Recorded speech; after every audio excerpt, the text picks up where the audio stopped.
The sun had barely kissed the horizon when the river whispered its secrets. Mist hovered above the water, calling like fingers reaching for the sky. In this quiet village, life followed the rhythm of the river until the night began to change. The villagers went about their days, fetching water, tending crops, and calling their livestock. All seemed normal, but beneath the tranquil surface, something ancient stirred. Into nightfall, the river, when darkness fell, the world transformed, deformed, the stars mirrored themselves in the still waters, and the village fell into silence. No one dared roam the banks after sunset, except one, built lightly through the grass, her footsteps soundless, careful to avoid the eyes of the village. This was me, the neighbor everyone knew, yet never truly noticed. She had a secret that no human could imagine. Each night, as the clock of the world ticked toward midnight, she approached the river. Her clothes rustled softly in the night breeze, and the water seemed to lean toward her, welcoming her presence. Then, in a shimmer of moonlight, her legs gave way to scales, her feet transformed into a glimmering tail, and she became something neither human nor mortal, a mermaid. That night, Femi, a weary fisherman, found himself restless. Another day had passed without fish, another day of hunger gnawing at his belly. Frustration drove him to the river long after the villagers had retired to their huts. The moon guided his steps, and the lantern in his hand cast trembling shadows across the grass. When he arrived, he saw her. At first, he thought the water played tricks on his eyes. But then, the shimmer of scales caught the moonlight. Her hair flowed like dark silk in the current. Her eyes reflected the stars. He froze, heart hammering, afraid to breathe. She had no idea he was watching. For hours, he watched, captivated by her grip. She dove and twisted, her tail flashing like liquid silver. She sank silently to the river, and the river answered. Femi had seen many things in his life, storms, floods, and the wrath of nature, death never a creature like her. Morning came, and the village awoke to a troubling sight. The river, once clear and life-giving, had turned crimson.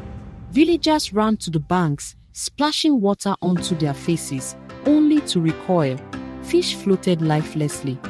The water stank of iron and decay. The elders shook their heads in fear, whispering of curses of angered spirits. As days passed, the river grew untrustworthy. Mothers could not bathe their children. Cattle refused to drink. Crops wilted under the unforgiving sun. Hunger and thirst crept into every home, and the villagers blamed the night, the river, and the unseen forces that controlled them. Femi could no longer keep silent. The river had revealed her secret to him, and now he bore the weight of knowledge that no human should carry. He realized that her nightly transformation had angered the river spirits, turning the once bountiful waters into a trap of blood. The villagers demanded an explanation, their fear growing like wildfire. They cast suspicious eyes toward May's home, piecing together the hours she vanished and returned. And so, the truth emerged.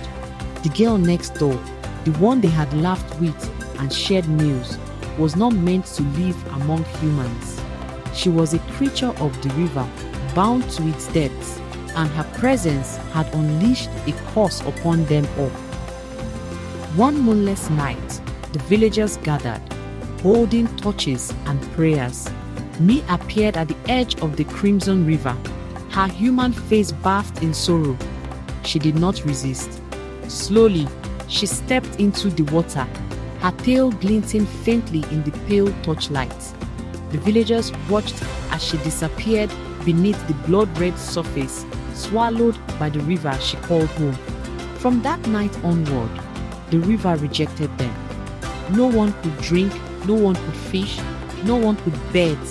Even the strongest wells dried, and the land trembled with famine. Children cried for water. Mothers wept. and the elders cursed the river in vain. The village had learned the harshest lesson. Some secrets are not to be shared, some beings are not to be tamed, and the river kept its mermaid and its vengeance close. Years would pass, and the Crimson River became legend. Femi, now older and silent, would sit at his banks, staring at the still, blood-colored water. Sometimes, when the wind stirred and the moon reflected faintly, he thought he saw a shimmer beneath the surface, a tail twisting in greeting.